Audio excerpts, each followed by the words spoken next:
Hello everyone, myself Dr. Sandhya and I welcome you all in my YouTube channel. So students, today we will discuss about time dependent Schrodinger wave equation.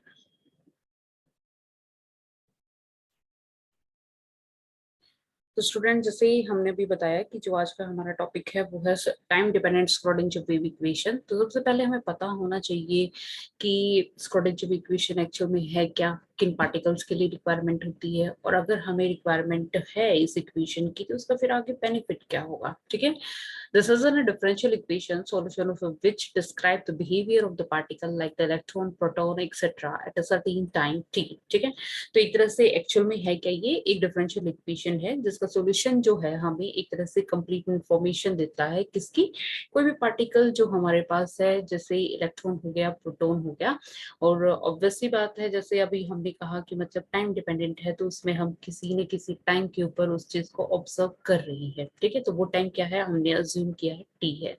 The solution is related with the wave-like behavior of the particle and consistent with the uncertainty principle। ठीक है, एक चीज हमने पढ़ी थी dual nature of the particle. ठीक है, day Broglie hypothesis, जिसमें हमने डी ब्रॉगली जी ने ये बताया था कि मतलब कोई भी पार्टिकल होता है उसका ड्यूल नेचर होता है। ड्यूल नेचर का मतलब क्या है कि उसके अंदर दो कैरेक्टरिस्टिक्स होंगी, कि उसके अंदर वेव नेचर भी होगा। कोई भी मूविंग पार्टिकल है तो उसके अंदर ड्यूल नेचर है, और ड्यूल नेचर से मतलब हमारा है कि पार्टिकल तो वो है ही, ठीक है, पार्टिकल नेचर तो उसका है ही, लेकिन उसके साथ कोई ना कोई वेव एसोसिएटेड होगी।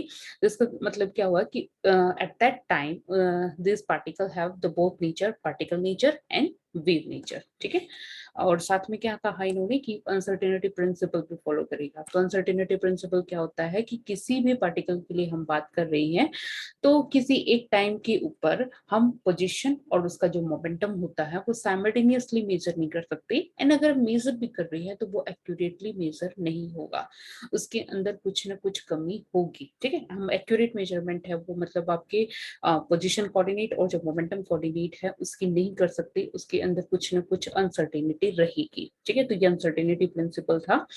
We assume that the trajectory of the particle is described by psi of xt and magnitude of the wave function will be high, where the probability of the finding the particle is high। हमने कहा कि wave जो nature होता है उसको एक तरह से हम जैसे नॉर्मल जब हम क्लासिकल मैकेनिक्स में बात करते हैं तो पोजीशन कोऑर्डिनेट्स हम डिफाइन करते हैं, उसकी हेल्प से हमें चाहे कुछ भी फाइंड आउट करवा, चाहे हम पोजीशन वेलोसिटी फाइंड आउट कर लेंगे, एक्सेलरेशन फाइंड आउट कर लेंगे, बाकी और चीजें जो भी इससे रिलेटेड हमें फॉर्मूलेस पता होने चाहिए हम फाइंड आउट कर सकते हैं। सेम उसी तरह से एक तरह से मेन की रोल जो प्ले करता है वो क्वांटम मैकेनिक्स में कौन करता है, वो आपका साई करता है, जिसको हम क्या कहते हैं, वेव फंक्शन। अब एक्स टी का मतलब क्या हुआ कि वो पोजीशन कोऑर्डिनेट और जो आपका टाइम कोऑर्डिनेट उन दोनों के ऊपर डिपेंड कर रहा है। अब हमने जब क्लासिकल मैकेनिक्स की सॉरी क्वांटम मैकेनिक्स से जो स्टार्टिंग की थी उसमें हमने पढ़ा था कि मतलब एक तरह से साई का वैसे कोई सिग्निफिकेंस नहीं है, फिजिकल सिग्निफिकेंस नहीं है, लेकिन क्या होगा कि साइज स्केयर है वो हमें बताता है कि प्रोबेबिलिटी ऑफ फाइंडिंग पार्टिकल के बारे में। ठीक है, तो मतलब साइज स्केयर का मैग्नीट्यूड जितना ज्यादा होगा उसी के अकॉर्डिंग हम क्या कहेंगे कि probability of the finding the particle in that region will be high. ठीक है, उसके बाद है for the detailed study of the system we require the equation of motion for psi of xt which is given by the Erwin Schrödinger in 1926। तो मतलब एक तरह से जो स्क्रोडिंजर वेव इक्वेशन है वो एर्विन स्क्रोडिंजर ने दी थी, कब दी थी, 1926 में। The Schrödinger wave equation in the quantum mechanics is like the Newton mechanics and the classical mechanics। जैसे हमारी न्यूटन्स मैकेनिक्स, न्यूटन्स जो इक्वेशन होती है वो क्लासिकल मैकेनिक्स में इंपॉर्टेंट होती है, उसी तरह से सेम रोल प्ले करता है आपका स्क्रोडिंजर वेव इक्वेशन किसके अंदर, क्वांटम मैकेनिक्स में। ठीक है, दोनों में डिफरेंस आई थिंक आपको पता ही होगा कि क्लासिकल मैकेनिक्स है वो हम क्या करते हैं, मैक्रोस्कोपिक लेवल पे कोई भी जब स्टडी करते हैं वहां हम लेते हैं क्लासिकल मैकेनिक्स को, और जब हम माइक्रोस्कोपिक लेवल पे कोई छोटे एलिमेंट्री पार्टिकल्स हैं उनसे रिलेटेड कोई भी स्टडी करते हैं तो वहां हम यूज क्या करते हैं, स्क्रोडिंजर क्वांटम मैकेनिक्स। ठीक है, तो one dimension Schrodinger wave equation for the free particle। अब let me consider the free particle of mass m, velocity v and momentum p of x having energy e। ठीक है। तो हम जो particle discuss कर रही हैं अब यहाँ पे, उसका हमने मास क्या अज्यूम किया है, m किया है, वेलोसिटी v अज्यूम की है, मोमेंटम उसके कोरस्पॉन्डिंग क्या है, p ऑफ x है। x लिखने का मतलब क्या है कि जब आप वन डायमेंशन में बात कर रहे हो तो सिर्फ आप किसी एक कोऑर्डिनेट के अकॉर्डिंग बात कर रही हो, तो वो हमने अपनी कन्वीनियंस के अकॉर्डिंग क्या ले लिया, x। तो इसके कोरस्पॉन्डिंग जो मोमेंटम है उसको रिप्रेजेंट किससे किया है, p ऑफ x से। ठीक है। एनर्जी उस पार्टिकल के कोरस्पॉन्डिंग क्या है, E है। अब फ्री पार्टिकल लिखने का पर्पस क्या है, तो फ्री पार्टिकल आप यहाँ पे बताओगे कि free particle means there is no force is acting on the particle.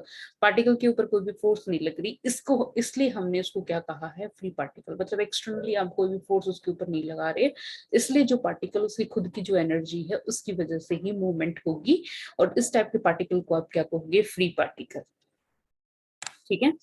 तो हम कहेंगे कि total energy for the free particle will be kinetic energy. उसकी जो मोमेंट की एनर्जी है वो आपकी क्या हुई, kinetic energy. And kinetic energy बेटा आपको पता ही है कि क्या होती है, E is equal to half m v square. ठीक है। अब हम क्या कर सकते हैं, 2m से मल्टीप्लाई कर सकते हैं, 2m से डिवाइड कर सकते हैं फॉर सिंप्लीफिकेशन। ठीक है।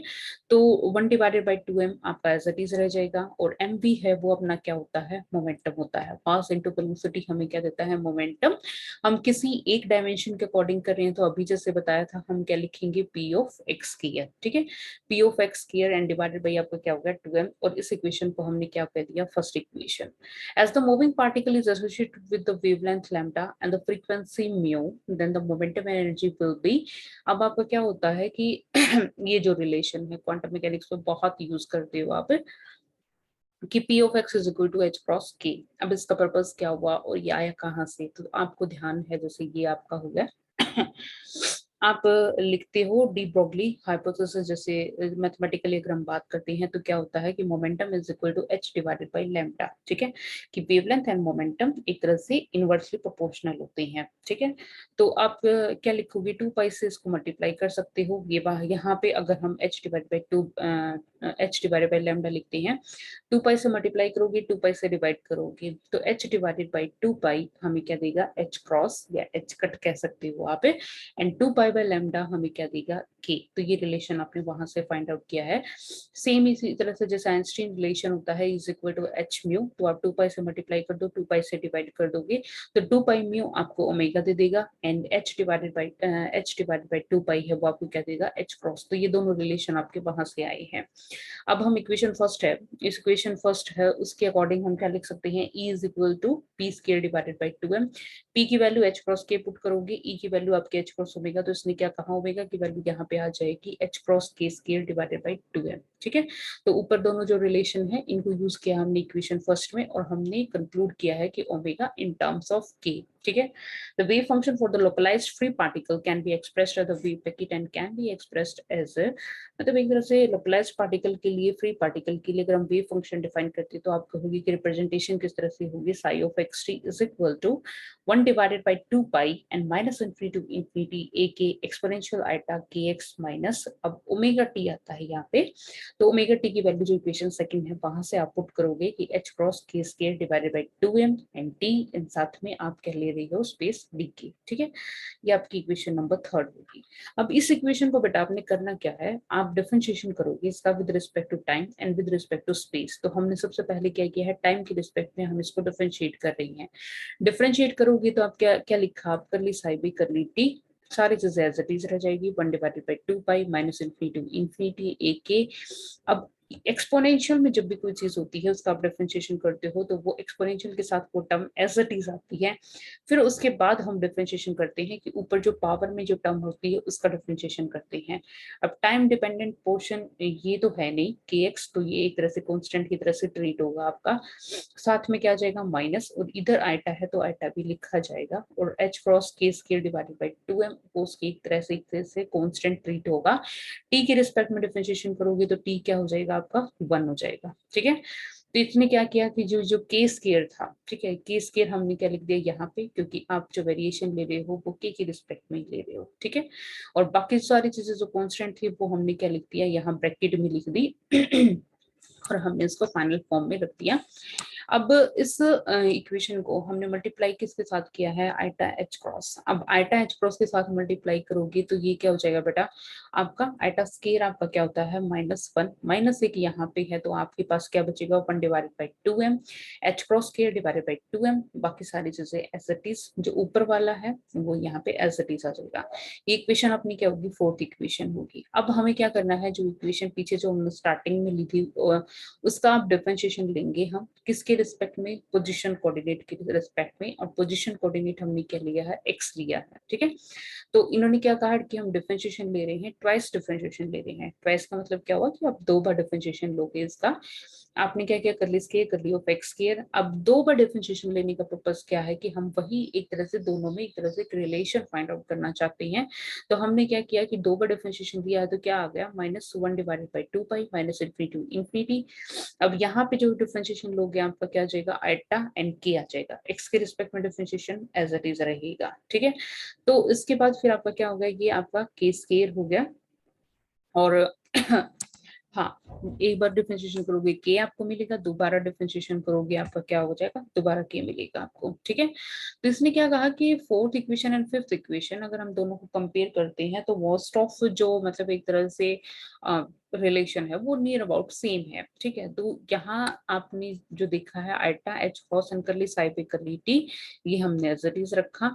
और इसमें ये वाली जो टर्म है, ठीक है, अगर मैं क्या कर रही हूँ -h cross square and divide by 2m से मल्टीप्लाई कर देती हूँ तो ये रिलेशन और ये रिलेशन हम दोनों इक्वेट कर सकते हैं, ठीक है। तो मतलब एक तरह से आइटा एच क्रॉस से मल्टीप्लाई करने का पर्पस ही ये था कि दोनों में एक तरह से एक रिलेशन हमें मिल जाएगा, ठीक है। तो ये अपना क्या हो जाएगा, -h cross square divided by 2m, और ये इक्वेशन जो फाइनल जो सिक्स्थ इक्वेशन है, ठीक है, वो हमारी क्या आ गई, one dimension time dependent Schrodinger wave equation, क्योंकि इसमें टाइम का पोर्शन भी है और आपका स्पेस के साथ वेरिएशन भी है।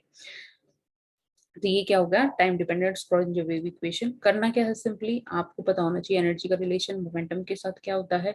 एनर्जी का आप एक तरह से ओमेगा की फॉर्म में भी कन्वर्ट करोगे। आप एक स्टैंडर्ड जो इक्वेशन होती है आपकी लोकलाइज्ड फ्री पार्टिकल के लिए, उसको लेना है। आपने क्या करना है, टाइम के रिस्पेक्ट में डिफरेंशिएशन लोगे और ट्वाइस आप डिफरेंशिएशन लोगे विद रिस्पेक्ट टू स्पेस, ठीक है, वो ले लिया। दोनों को कंपेयर करोगे, कंपेयर करने के बाद जो भी बचेगा उसको हम क्या कहेंगे कि ये आपका time dependent Schrodinger wave equation है, ठीक है। उसके बाद फिर देखो हम बात करेंगे कि operator for the momentum and energy. अब आपको ऑपरेटर का पता होना चाहिए कि ऑपरेटर होता क्या है। ऑपरेटर एक तरह से कोई मैथमेटिकल क्वांटिटी होती है जिसका वैसे कोई भी यूज नहीं है, लेकिन जब आप उसको फंक्शन के ऊपर ऑपरेट करवाते हो, ठीक है, तो आपका क्या हो जाएगा कि मतलब आपको कोई ना कोई वैल्यू उसके कोरस्पॉन्डिंग मिलेगी और फिर आपका क्या होगा, फंक्शन एज इट इज होगा, ठीक है। तो सेम चीज है जैसे मतलब अब हम फाइंड आउट करना चाहते हैं कि हमारे पास जो इक्वेशन आई है उसके अंदर हमारे ऑपरेटर क्या होंगे। और ऑपरेटर हमने क्या कहा कि ये जो इक्वेशन आई है, जो हमने स्क्रोडिंगर वेव इक्वेशन हमने फाइंड आउट की है, तो इसमें क्या किया इन्होंने कि हम ऐसा कर सकते हैं कि ये वाली जो चीज है, ये वाला साई को छोड़ दें तो जो ये बचा हुआ पोर्शन है ये हमने अलग रख लिया। और हमने क्या कहा, हम इसको ऑपरेट करवा रहे हैं किसके ऊपर, साई ऑफ एक्स टी के ऊपर, ठीक है। इधर से देखोगे तो आप क्या कहोगे, साई ऑफ एक्स टी को छोड़ दूं तो मेरे लिए क्या हो जाएगा, H cross divided by 2m and curly square curly of x square, ये अलग चीज है, ठीक है। तो इसको इसने ब्रेक करके इस फॉर्म में लिख लिया कि iota h cross curly by curly t and psi of x T is equal to 1 divided by 2m, वो भी हमने अलग कर लिया। बाकी क्या था कि ये जो चीज थी एच क्रॉस स्क्वायर, यहाँ जो हमने कहा था एच क्रॉस स्क्वायर, और ये क्या हो गया, करली square curly of x square, इसको इसने ब्रेक करके लिख दिया minus iota h cross and curly by curly x and minus iota h cross curly by curly x. तो इसने क्या कहा, एक तरह से एनर्जी का रिलेशन हमारा क्या होता है, 1 डिवाइडेड बाई 2m एंड आपका पी स्क्वायर होता है। यहाँ से इसने कंक्लूड कर दिया कि अगर मैं इसको एनर्जी ऑपरेटर मान लूं तो ये अपना क्या हो जाएगा, मोमेंटम ऑपरेटर हो जाएगा, ठीक है। तो आप क्या कहोगे कि इक्वेशन फर्स्ट एंड सेवंथ जो है उनको अगर हम कंपेयर करते हैं तो एनर्जी ऑपरेटर होगा वो क्या हो जाएगा आपका iota h cross curly by curly t, ठीक है। मोमेंटम ऑपरेटर होगा वो क्या हो जाएगा आपका p of x is equal to minus iota h cross curly by curly x. ये अपनी क्या होगी, ऑपरेटर्स की जो इन्फॉर्मेशन है वो होगी इक्वेशन नंबर 8 हो गया, ठीक है।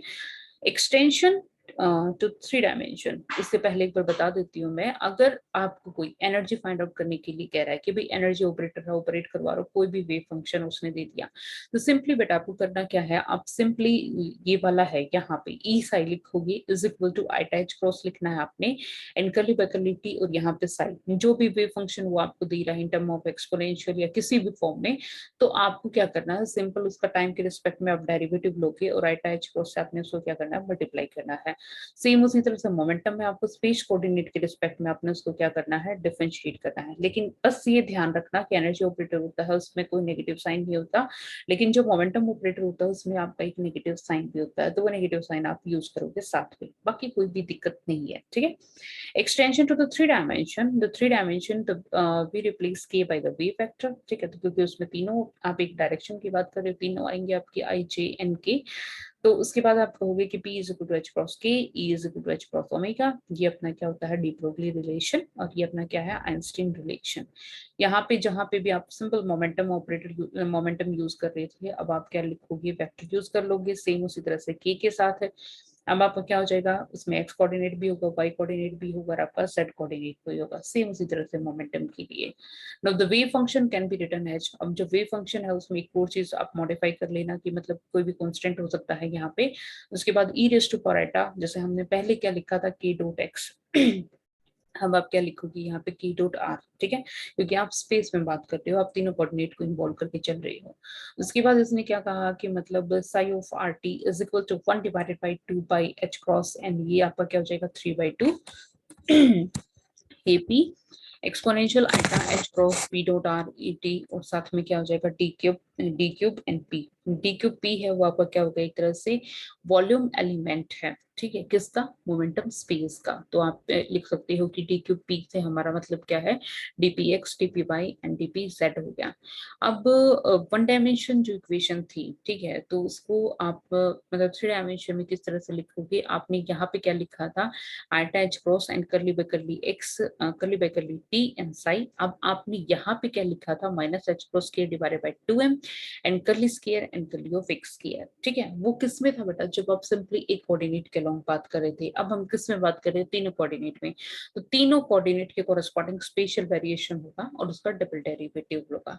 तो डबल डेरिवेटिव हुआ तो उसको हमने क्या, किससे रिप्लेस कर दिया, डेल स्क्वायर से कर दिया। तो आप डेल स्क्वायर बताओगे, आपने फर्स्ट ईयर में पढ़ा होगा डेल ऑपरेटर उसी का ही जब सेकंड डेरिवेटिव, वही तरह से क्या है, स्पेशल कोऑर्डिनेट में आपका डिफरेंशियल ऑपरेटर होता है, ठीक है। तो सेम उसी तरह से आप बताओगे यहाँ पे कि डेल स्क्वायर है वो है क्या, curly square, curly of x square, curly square, curly of y square and curly square and curly of z square. अब मोमेंटम जो ऑपरेटर है वो एनर्जी और मोमेंटम के लिए आप डिफाइन कर सकते हो, एनर्जी में कोई चेंज नहीं है, मोमेंटम है उसमें आप सिंपली डेल लगाओगे, और पी स्केयर की अगर आप बात कर रहा है तो आपको क्या करना है, सिंपली डेल स्केयर हो जाएगा। इंडिविजुअली डिफाइन कर सकते हो कि एक्स होगा, वाई होगा, या फिर आपका जेड होगा, लेकिन बस ध्यान, कोई कंफ्यूजन वाली बात ही नहीं है कि जब आप एनर्जी की बात कर रहे हो तो आपका पॉजिटिव साइन आता है, नेगेटिव आएगा किसके अंदर, मोमेंटम, चाहे वो एक्स के लॉन्ग हो, चाहे वाई के लॉन्ग हो, या फिर आपका जेड के लॉन्ग हो। अब उसके अंदर एक और स्पेशल केस इंक्लूड किया हुआ है कि इंक्लूजन ऑफ फोर्सेस। अब तक आपने क्या कहा था कि जो पार्टिकल है वो क्या है, फ्री है, ठीक है, लेकिन अब आप क्या कह रही हो कि जो पार्टिकल है, अगर हम बात कर रही हैं उसके ऊपर आपने कोई फोर्स भी लगाई है, तो या फिर हम कह सकते हैं कि फोर्स को अगर आप इन्वॉल्व करके चल रही हो तो क्या होगा, ठीक है। तो अब हमारा जो पार्टिकल, जो अब तक हम फ्री पार्टिकल की बात कर रहे थे, वो फ्री नहीं रहेगा, मतलब कोई ना कोई फोर्स उसके ऊपर अप्लाई की हुई है। तो आप क्या लिखोगे कि फोर्स है उसको हम पोटेंशियल एनर्जी की फॉर्म में लिख सकते हैं, f is equal to minus del of v r t, और आपकी जो टोटल एनर्जी हो जाएगी वो क्या हो जाएगी, काइनेटिक एनर्जी प्लस आपकी पोटेंशियल एनर्जी, क्योंकि आपने अब तक पहले क्या बोला था कि एनर्जी है वो किसकी फॉर्म में है, टोटल काइनेटिक एनर्जी।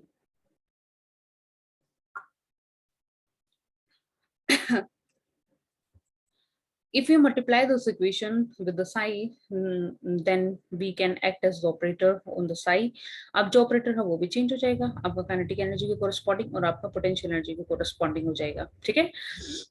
अब आपने क्या करना है, एनर्जी, एनर्जी के कोरस्पॉन्डिंग ऑपरेटर, और यहाँ पे आप क्या करोगे, minus h pro square divided by 2m del square psi of r t, और ये आपका क्या हो जाएगा, पोटेंशियल एनर्जी का एक तरह से ऑपरेटर है, लेकिन ये डिफरेंशियल ऑपरेटर नहीं होता। ठीक है, तो चेंज क्या करना है जब आप फोर्स को इंक्लूड कर रहे हो, जब आप फ्री पार्टिकल की बात कर रहे हो तो फ्री पार्टिकल में सिर्फ सिंपली आपकी काइनेटिक एनर्जी होगी, और जब आप फोर्स के कोरस्पॉन्डिंग बात कर रहे हो तो उसके कोरस्पॉन्डिंग आपकी पोटेंशियल एनर्जी है वो भी इंक्लूड हो जाएगी। ठीक है, तो ये आपकी क्या है, time dependent Schrodinger wave equation है, किसके अंदर, थ्री डायमेंशन के अंदर। अब इसने क्या किया कि इक्वेशन जो 13 है उसको हम क्या कर सकते हैं कि iota h cross curly by curly t and psi, और ये क्या लिख दिया इसने, एच साई। ठीक है, कैपिटल एच से डिनोट करते हो। अब आप बताओगे कि बेटा जो एच है उसका मतलब क्या है। एच क्या होगा कि ये वाली जो पूरी टर्म है इसको हमने क्या कर दिया, जहां भी ऑपरेटर की तरफ से आप यूज कर रहे हो वो आपका क्या है, एच है। ठीक है, तो एच आप यहाँ पे डिटेल में बताओगे कि P square divided by plus 2m, और साथ में क्या होगा वी ऑफ आर टी, ये हमारा क्या है, एच है। पी की वैल्यू पुट करोगे तो क्या आ जाएगा, minus h cross square and del square, और इस ऑपरेटर का नाम क्या है, हैमिल्टोनियन ऑपरेटर। ठीक है, solution of the Schrodinger wave equation in general will be complex because of presence of iota. तो आइटा किस में आता है, जब आपके कॉम्प्लेक्स नंबर्स आते हैं तो हम आइटा यूज करते हैं। इसमें क्या कहा कि स्क्रोडिंगर वेव इक्वेशन है उसका जो मतलब एक तरह से सॉल्यूशन होगा वो क्या हो जाएगा आपका, आइटा की वजह से एक कॉम्प्लेक्स क्वांटिटी होगी। एक और चीज ध्यान रखना कि जैसे आप यहाँ पे क्या कह रहे हो एनर्जी, और आप इसको किसी चीज से इक्वेट कर रहे हो तो ऑब्वियसली बात है डायमेंशन फॉर्मूला के अकॉर्डिंग दोनों क्वांटिटी क्या होनी चाहिए, एक तरह से एनर्जी होनी चाहिए। ठीक है, और ये आप अगर फॉर्मूला की बात कर रही हैं तो उसमें भी आपको दिख रहा है कि ये आपकी काइनेटिक एनर्जी है और ये आपका क्या होगा, पोटेंशियल एनर्जी है। एंड ये ऑपरेटर की तरफ से काम कर रहा है, बस उसको हमने एक सिंगल नाम दे दिया जिसको हमने क्या कहा है, हैमिल्टोनियन ऑपरेटर। ठीक है, उसके बाद one dimension time dependent Schrodinger wave equation in the presence of the external force total energy for the one dimension case will be. अब अगर इसी चीज को हम फोर्स इंक्लूड करने के बाद अगर हम वन डायमेंशन में डिफाइन करना चाहते हैं तो हम क्या कहेंगे, in the presence of external force हमारा क्या हो जाएगा, एनर्जी है वो क्या हो जाएगी, पी ऑफ एक्स के divided by 2m plus v of x t. ठीक है, उसके बाद multiplying both the side with psi we get. ठीक है, तो अब उसके बाद आपने साई के ऊपर अगर जब आप ऑपरेट करवा रहे हो उसके, तो आपने बस जो सारी क्वांटिटी है उनके साथ आपने साई है उसको ओपन करवाना है। उसके बाद फिर आप क्या लिखोगे, इन दोनों को हम अलग कर सकते हैं कि P square divided by 2m और वी ऑफ एक्स, और साथ में क्या हो जाएगा आपका साई आ जाएगा। ऑपरेटर की फॉर्म में बताओगे तो आपका क्या हो जाएगा, iota h cross and curly by curly t and psi of x t, उसके बाद minus h cross square divided by 2m in curly square curly of x square plus b and psi of x t. ठीक है, तो ये आपकी क्या होगी, this is time dependent Schrodinger wave equation for the free part for one dimension particle. ठीक है, free particle तो नहीं है इसके केस में पोटेंशियल है वो इंक्लूड किया हुआ है।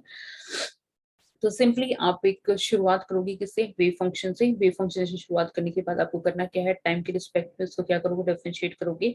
आप उसको डिफरेंशिएट करोगे with respect to position coordinate. ठीक है, दो बार डिफरेंशिएट करोगे, उसके बाद दोनों को क्या करना है, कंपेयर करना है।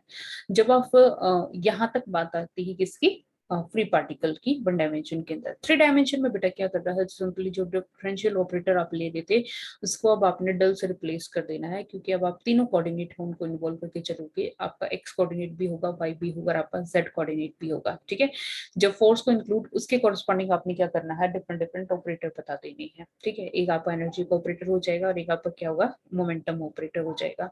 एनर्जी ऑपरेटर में क्या करना है आपने, iota h cross curly by curly t लिखोगे आप। ठीक है, और जब मोमेंटम ऑपरेटर हो उसमें क्या हो जाएगा, आइटा एच क्रॉस होगा लेकिन नेगेटिव साइन होगा, और जो मतलब आपका डिफरेंशिएशन होगा या फिर हम कह सकते हैं डेरिवेटिव जो हम ले रहे हैं वो पोजीशन कोऑर्डिनेट में होगा। बस इतनी सी चीजें ध्यान रखनी है। ठीक है, और उसके बाद जब आप फोर्स को इंक्लूड करोगे तो आप कहोगे कि फोर्स का पोटेंशियल एनर्जी के साथ रिलेशन होता है। दोनों को कंपेयर करने के बाद हम पोटेंशियल है उसको इन्वॉल्व करेंगे, और पोटेंशियल ऑपरेटर है बस ध्यान रखना इसमें कोई डेरिवेटिव वगैरह कुछ नहीं होता, तो वो simply v of x t से या वी ऑफ आर टी है वो आप शो कर सकते हो, वो इंक्लूड हो जाएगा। ठीक है, मोमेंटम काइनेटिक एनर्जी के कोरस्पॉन्डिंग जो ऑपरेटर हो गया, और पोटेंशियल, इन दोनों को एक तरह से कंबाइंड फॉर्म में हमने क्या कह दिया कि ये आपका एस आई है। ठीक है, एच है वो यहाँ पे क्या होगा, हैमिल्टोनियन ऑपरेटर, ये भी एक टाइप से क्या है, एक एनर्जी है। ठीक है, तो आपको हैमिल्टोनियन ऑपरेटर ऑपरेट करवाने के लिए कह रहा है, या सिंपली एनर्जी ऑपरेटर ऑपरेट करवाने के लिए कह रहा है, या फिर मोमेंटम, तो सिंपली आपको बस ये तीन फॉर्मूलाज हैं वो बस ध्यान रखने हैं, बाकी और कुछ दिक्कत नहीं होगी।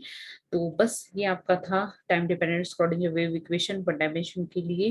थ्री डायमेंशन के लिए, और इसमें हमने किया इन फोर्स का भी अगर रूल होता है तो क्या होता, वो वन डायमेंशन में कर लिया और थ्री डायमेंशन में कर लिया। तो एक तरह से ये आपका शॉर्ट क्वेश्चन आंसर्स में नहीं आता, ये एक आपका कंप्लीट बड़ा जो क्वेश्चन होता है उसके फॉर्म में आपको मिलेगा।